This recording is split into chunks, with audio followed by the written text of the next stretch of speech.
Hello friends. तो आज एक बहुत ही डिफरेंट टॉपिक और एक नए टॉपिक के साथ मैं आप लोगों के साथ हाजिर हूँ फिर से। इस टॉपिक पे पहले एक दो वीडियोस हैं, लेकिन वो स्पेसिफिक पोएम्स के ऊपर हैं, क्लास 12th की या 11th की या और 10th क्लास की। बट ये जो है ये एक जनरल रीडिंग या टीचिंग ऑफ पोइट्री के लिए है। ये टीचर्स के लिए भी है और ये स्टूडेंट्स के लिए भी है। अगर आप बिना टीचर के भी पढ़ना चाहते हैं तो इन टिप्स को फॉलो करते हुए आप बहुत इजीली पोइट्री को रीड कर सकते हैं और पोइट्री को एंजॉय कर सकते हैं।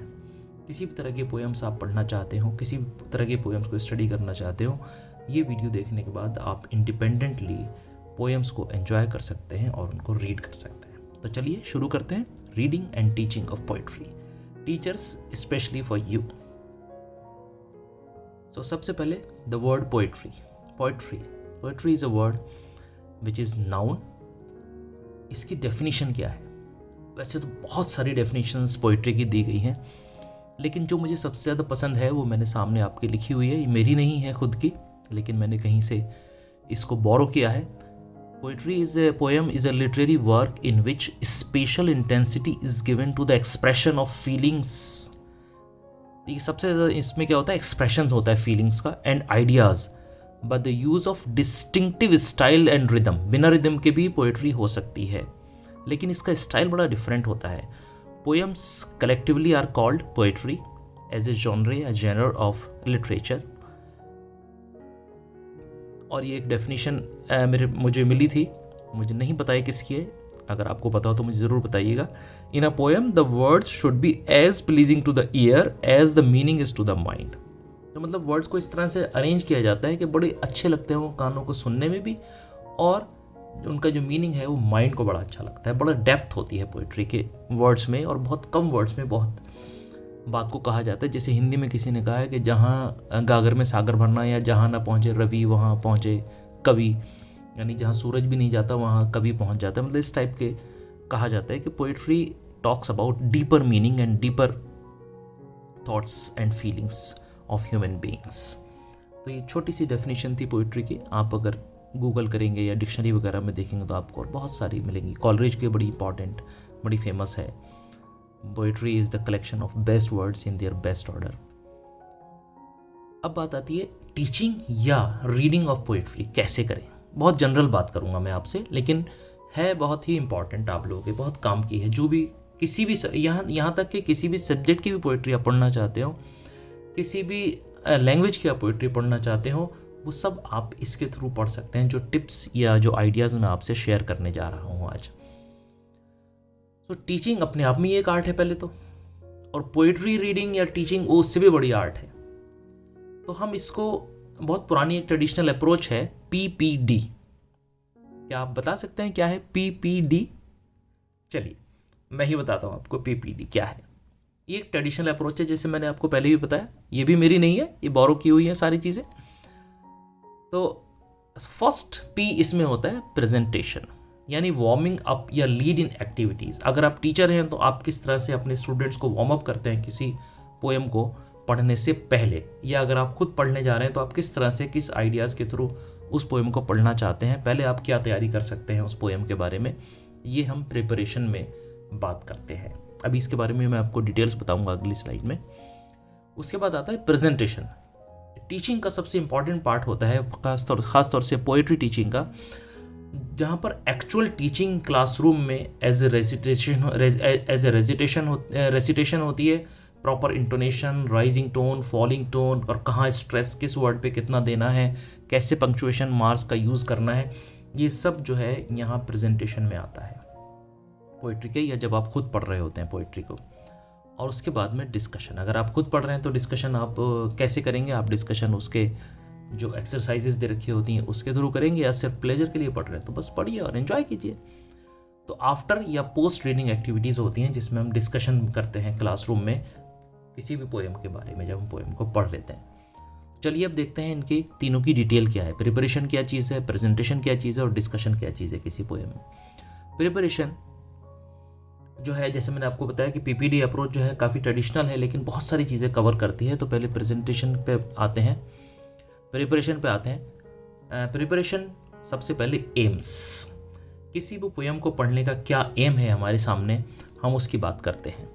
या इस पोइट ने क्या एम, क्या किस ऑब्जेक्टिव के साथ ये पोएम, या हम पोइट्री जनरल किस एम से, किस ऑब्जेक्टिव से पढ़ना चाह रहे हैं, या इस पर्टिकुलर पोएम का क्या एम या ऑब्जेक्टिव है, कौन सी टीचिंग एड्स हमारी यूज़ होने वाली हैं, ये प्रिपरेशन में हम पहले से भी करके रख सकते हैं, पहले से भी सोच सकते हैं, और वहाँ पर भी हम यूज़ करते हैं जब क्लास में जाते हैं। तो प्रीवियस नॉलेज हमारे लर्नर्स की, हमारे रीडर्स की क्या है, हमारे स्टूडेंट्स जो इस पोएम को पढ़ेंगे क्या उनके पास इससे रिलेटेड कोई प्रीवियस नॉलेज है, या हमें उस प्रीवियस नॉलेज को देने के लिए भी कुछ और चाहिए होगा।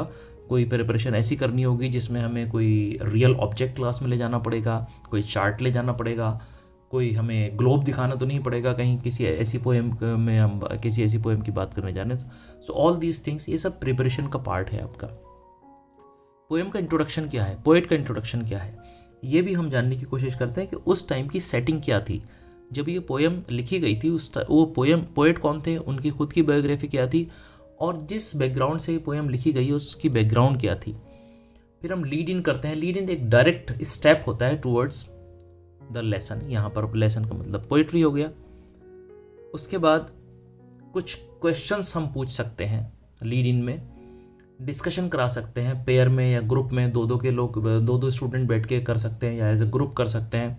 कुछ एड्स उनको हम दिखा सकते हैं लीड इन करने के लिए, पिक्चर्स दिखा सकते हैं, फ्लैश कार्ड दिखा सकते हैं, रियल या मतलब रियल ऑब्जेक्ट्स, जैसे कहीं उसमें जिक्र आया है, मान लीजिए किसी एप्पल का, छोटे बच्चों को पढ़ा रहे तो एप्पल दिखा सकते हैं उनको, या ऐसे कोई चीज़ आई है जो यूजुअली जैसे किचन का कोई आइटम है, इलायची ले लीजिए, सौंफ ले लीजिए, इस टाइप की कोई चीज़ आती है तो आप उनको पहले से दिखा सकते हैं कि देखो ये इसमें आने वाले हैं।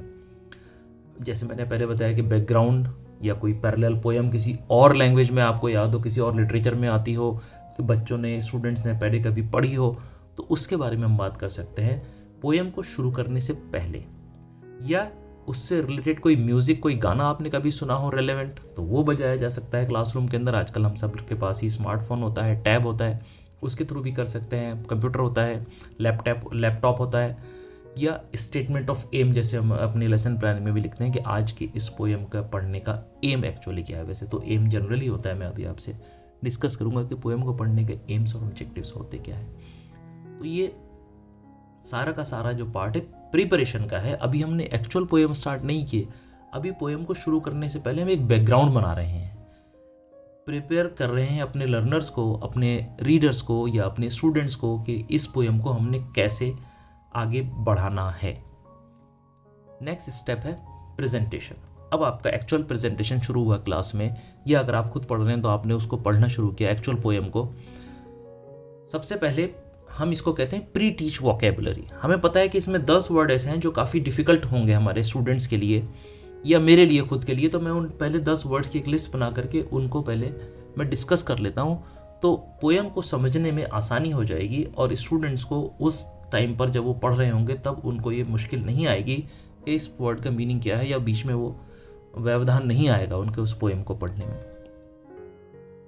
फिर मॉडल रीडिंग होती है, रेसिटेशन बाय द टीचर होता है। यहाँ पर आप इसको इस ऑर्डर में ना लेके किसी और ऑर्डर में भी ले सकते हैं, यानी प्री टीच वोकेबुलरी की जगह पोस्ट टीच वोकेबुलरी कर सकते हैं, या मॉडल रीडिंग जो है वो टीचर ना करके स्टूडेंट्स ग्रुप में कर सकते हैं, पेयर्स में कर सकते हैं। ये सब आपके ऊपर, मैंने बताया ट्रेडिशनल अप्रोच है, लेकिन हाँ ये स्टेप्स हैं कुछ जो जिनको फॉलो किया जा सकता है। फिर students working in smaller groups for various activities, वही रेसिटेशन कर सकते हैं। एक लाइन एक स्टूडेंट पढ़ेगा, दूसरी लाइन दूसरा स्टूडेंट पढ़ेगा, एक लाइन पोएम की जो है वो एक ग्रुप पढ़ेगा, दूसरी लाइन दूसरा ग्रुप पढ़ेगा। तो एक पूरे क्लास में एक माहौल बनता है कि पोएम को किस तरह से डील किया जा रहा है, और पोएम में बच्चे इन्वॉल्व हो जाते हैं, आपके स्टूडेंट्स इन्वॉल्व हो जाते हैं, चाहे वो किसी भी लेवल के हो, प्राइमरी से लेकर के सेकेंडरी, सीनियर सेकेंडरी तक के स्टूडेंट्स, इवन हायर जो ग्रेजुएशन और पोस्ट ग्रेजुएशन के होते हैं वो भी इसको इस तरह से एंजॉय कर सकते हैं। इमिटेशन, यानी टीचर पढ़ रहे हैं, पीछे से इमिटेशन कर रहे हैं पीपल्स या उनके स्टूडेंट्स, लाउड रीडिंग कर रहे हैं, साइलेंट रीडिंग कर रहे हैं, ग्रुप रीडिंग कर रहे हैं। इस टाइप की डिफरेंट एक्टिविटीज़ और टेक्निक्स आप यूज़ कर सकते हैं। फिर कॉम्प्रिहेंशन क्वेश्चंस। कॉम्प्रिहेंशन क्वेश्चंस से पहले मैं आपसे एक दो बातें और करना चाहूँगा। सिर्फ कॉम्प्रिहेंशन क्वेश्चंस ही नहीं, इससे रिलेटेड कुछ ऐसे आइडियाज़ जो उनके माइंड में उठते हों वो भी डिस्कस कर सकते हैं। स्टूडेंट्स आपस में भी कर सकते हैं और टू द टीचर भी कर सकते हैं।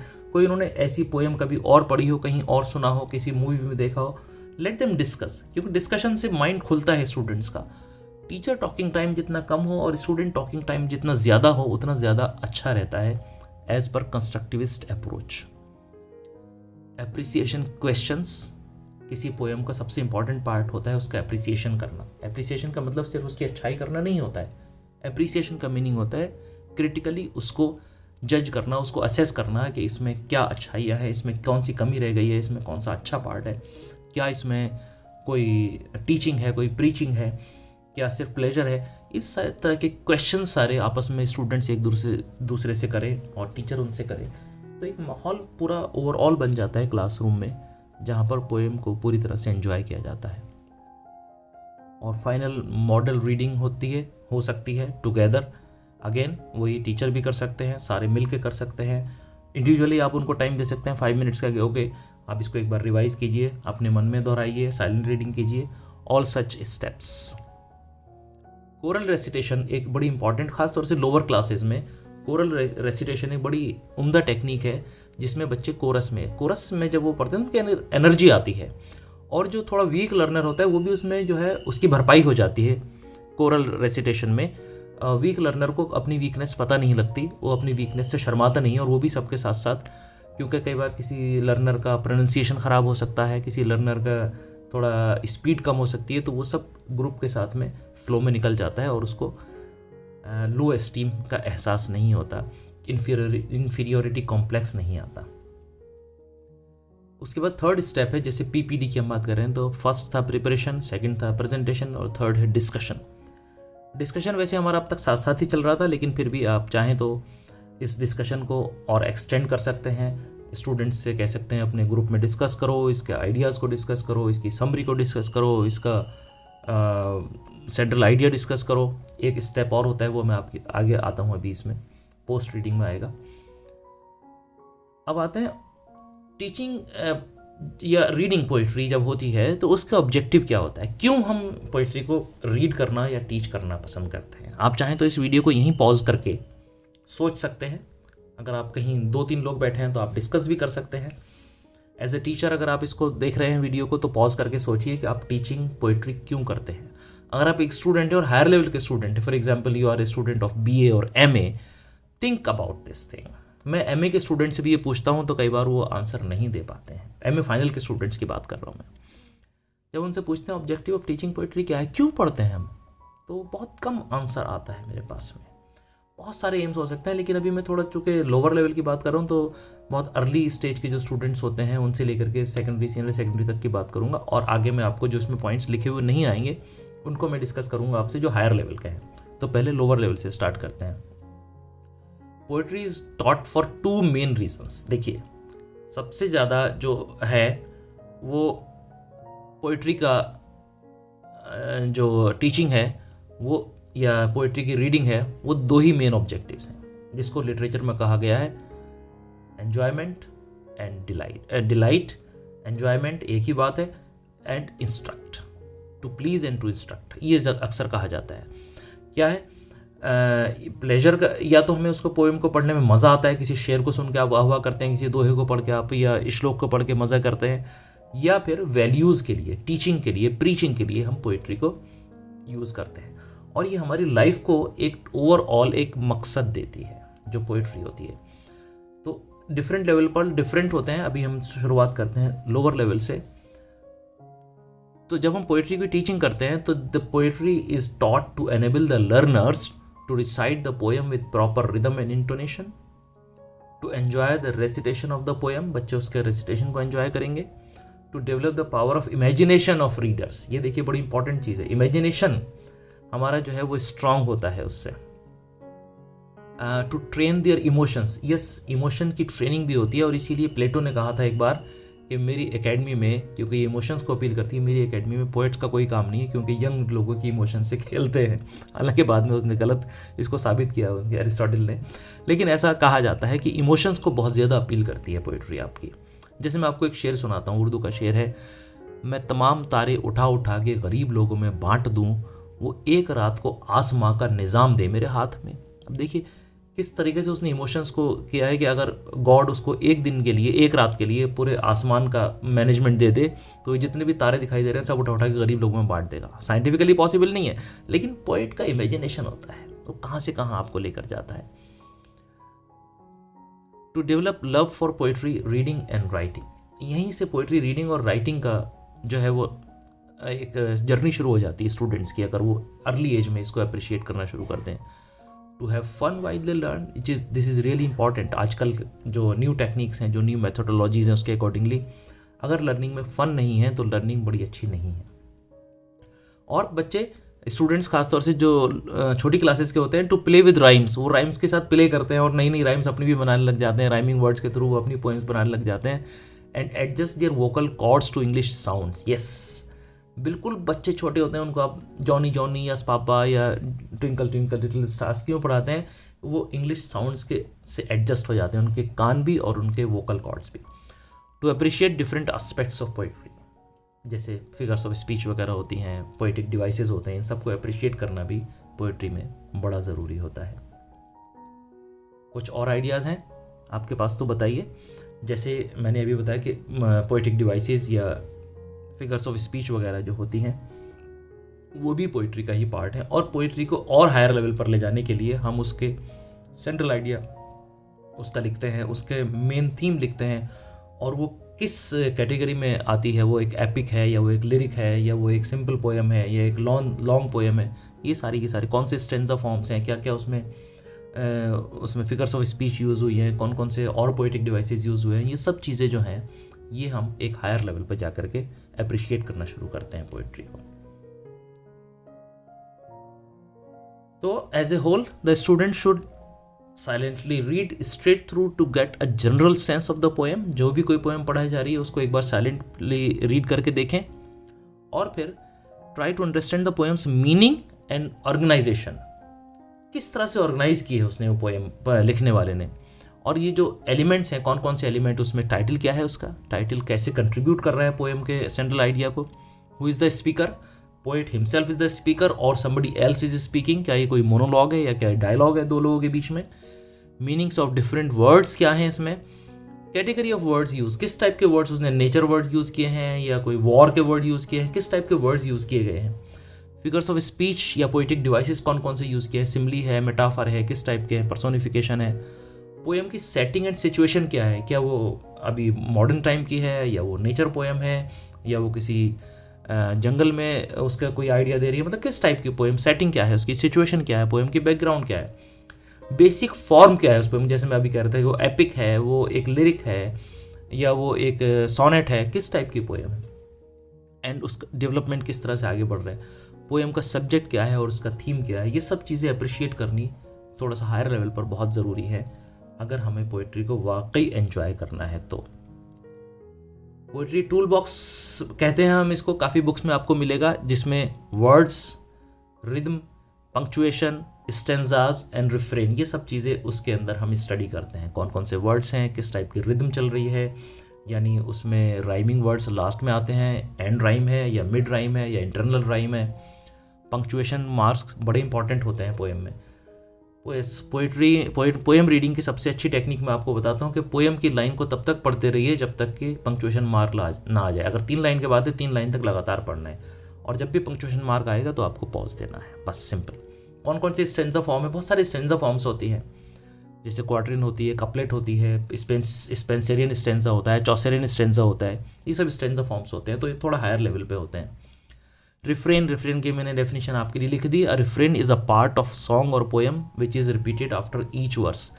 जैसे कि अगर मुझे एग्जाम्पल याद आ रहा है तो the rime of the ancient mariner, S T. Coleridge की पोएम है, उसमें एक जगह उसने लिखा है, water water everywhere and all the boards did shrink, water water everywhere nor any drop to drink. तो ये जो वाटर वाटर एवरीवेयर वाली है, ये 2 बार उसने एक जगह रिपीट किया, तो एक तरह से रिफ्रेन बन जाती है। और भी कई पोएम्स में बार बार रिपीट होती है इस टाइप की। अब आता है, जब हमने पोएम पढ़ ली, उसको एंजॉय कर लिया, उसको अप्रिशिएट कर लिया, writing and explication of a poem. Explication क्या होता है पहले तो हमें ये जानना ज़रूरी है, और हाउ टू राइट इन एक्सप्लिकेशन। अगर हमने पिछले वाले सारे पॉइंट्स को फोकस किया तो एक्सप्लिकेशन हम बड़े आराम से लिख सकते हैं। एक्सप्लिकेशन क्या होता है? एक्सप्लिकेशन होता है एक detailed explanation of the meaning of a poem, और it is the act of making clear और removing obscurity from the meaning of a word और सिंबल और expression while writing an explication. Writing की स्पेलिंग थोड़ी गलत हो गई है। वाइल राइटिंग एन एक्सप्लिकेशन, अपने आप से एक क्वेश्चन कीजिए, ये अगर आपके सामने आपके स्टूडेंट्स हैं तो उनसे क्वेश्चंस कीजिए। What does the title contribute to the reader's understanding? Title से क्या कंट्रीब्यूशन मिल रहा है हमें अंडरस्टैंडिंग? जब टाइटल हम पढ़ते हैं, जैसे इफ पोएम है रुडयार्ड किपलिंग की, इफ को टाइटल को पढ़ते ही हमें समझ जाता है कि समझ में आ जाता है कि किस टाइप की ये पोएम है। उसमें वो बार बार कहेंगे इफ, यानी अगर ऐसा होता, अगर ऐसा होता, अगर ऐसा होता। तो जो पोएम होती है वो, उसका जो टाइटल होता है वो बड़ा इंपॉर्टेंट होता है, बहुत सोच समझ के उसको टाइटल को रखते हैं। Who is speaking, what is the situation. जैसे परफारियाज लवर एक रॉबर्ट ब्राउनिंग की पोएम है, उसको आप पढ़ें तो आपको पता लगेगा कि स्पीकर कौन है, परफारियाज लवर है, और सिचुएशन क्या है, वो उसको बहुत दिनों बाद मिलने के लिए आई है परफारिया, तो वो किस तरह से उससे बात करता है, ये सब चीज़। What difficult special unusual words does the poem contain, किस टाइप के वर्ड्स उसमें आ रहे हैं। व्हाट आर द सिनोनिम्स और सिमिलर आइडियाज़, कई बार बड़े सिनोनिम वर्ड रखते हैं पोएट्स जो है वो एक साथ, किस किस तरह के वर्ड्स रख रहे हैं। जैसे अगर आप क्लास 12th की वो पोएम पढ़ें, a thing of beauty is a joy for ever, तो उसमें आप देखिए कितने सारे सिमिलर वर्ड्स वो बार बार रखते हैं वहाँ पर। यहाँ तक कि माई मदर एट 66 में भी 3-4 जगह उसने पेल और डल और लाइफलेस के लिए कितने सारे वर्ड यूज़ किए हैं, एशन वर्ड यूज़ किया है, पेल वर्ड यूज़ किया है। इस टाइप के वर्ड्स पोएट्स जो है जानबूझ के अपने आइडिया को री इन्फोर्स करने के लिए बार बार यूज़ करते हैं। व्हाट आर द कीवर्ड्स, इन्हीं को हम कीवर्ड्स भी कह सकते हैं। What are the lexical set, lexical set क्या होता है, मैंने किसी और शायद राइटिंग वाले वीडियो में आपको बताया था। लेक्सिकल सेट्स का मतलब यह है कि एक तरह की एक कैटेगरी के वर्ड्स जो एक साथ रखे जाना, जिनको एक सब्जेक्ट को कवर करते हैं। जैसे अगर हम कहते हैं स्टेशनरी से रिलेटेड, तो पेन है, पेंसिल है, पेपर है, लेटर पैड है, पेंसिल है, स्केल है, स्टेशनरी बॉक्स है, इस टाइप की सारी चीज़ें मिला करके हमारा एक लेक्सिकल सेट बनता है जिसे हम स्टेशनरी कह सकते हैं। दूसरा अगर हम चाहें तो होम या किचन, किचन में हम स्पून होगा, गैस सिलेंडर होगा, कुकर होगा, गैस स्टोव होगा, लाइटर होगा, इस टाइप की चीज़ें जो है वो लेक्सिकल सेट हमारा किचन का बन जाएगा। और उसमें स्पाइसेस आ जाएंगे, उसमें वेजिटेबल्स आ जाएंगी, ये सब चीज़ें, सॉल्ट आ जाएगा, शुगर आ जाएगा, टी लीव्स आ जाएंगी, तो एक लेक्सिकल सेट बन जाएगा। तो किस तरह के लेक्सिकल सेट्स, किस तरीके के सब्जेक्ट्स के जो है उसने कौन सी वोकैब यूज़ की है। तो इसके बाद में अगर आपको और कुछ आइडियाज़ हैं तो आप मेरे से डिस्कस कर सकते हैं, नीचे डिस्क्रिप्शन बॉक्स में लिख सकते हैं। कोई डाउट्स रह गए हैं तो वो भी आप ज़रूर पूछ सकते हैं। और जैसे हम हमेशा आप लोगों से कहते हैं अपने लास्ट में कि वीडियो अगर अच्छा लगे तो इसको लाइक कर दीजिए, और बहुत अच्छा लगे तो चैनल को सब्सक्राइब कर दीजिए, और अपने शेयर कर दीजिए अपने फ्रेंड्स के साथ, स्टूडेंट्स के साथ में। जैसे मैंने पहले भी कहा है कि फ्री सर्विस है सबके लिए, और लॉकडाउन के टाइम में मैं ये वीडियोज़ आप लोगों के लिए बना रहा हूँ जिससे कि हमारे स्टूडेंट्स को, हमारी टीचिंग कम्युनिटी को थोड़ा फ़ायदा हो, और जो मेरे पास थोड़ी बहुत नॉलेज है वो आप लोगों के साथ मैं कंट्रीब्यूट कर सकूं, शेयर कर सकूं। और आप भी अपनी नॉलेज को शेयर करना मत भूलिएगा। जब भी आपको लगता है कोई अच्छी चीज़ आपके पास है तो you can share with me, you can share on this platform. Thank you very much, have a nice time. और जो मैं हमेशा लास्ट में कहता हूँ, be safe because you are precious. Thanks and bye.